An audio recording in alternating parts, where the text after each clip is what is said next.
live a life of abundance. And I look at Calvary, and it just messes me up every time I think about Calvary. It messes me up every time I think about how he went to Calvary for me, how he died for me. Every time I take communion, I just gotta shout, because I know that it was the blood that saved me. It was the blood that changed me. It was the blood that started me on this path. And I thank God that he died for me, and I'm willing to live for him every day in obedience.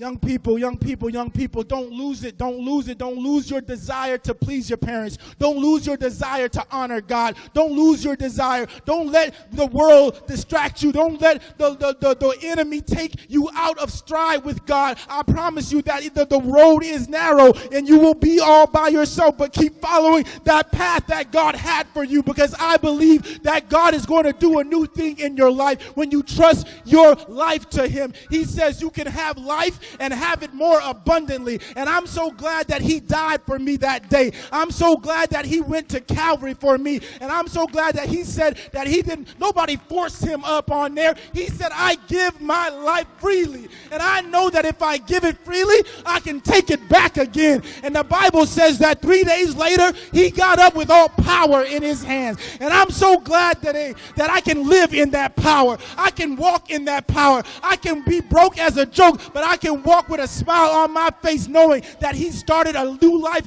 in me today. And I promise you, young people, when you commit your way to him, that he'll honor you. If you're faithful to him, he'll be faithful to you. And even when you ain't faithful to him, he'll be faithful to you, and he'll call his promise to fruition in your life. And I'm glad today that I made a commitment to him a long time ago. And now the question is, what will you do? That's the challenge. And you can open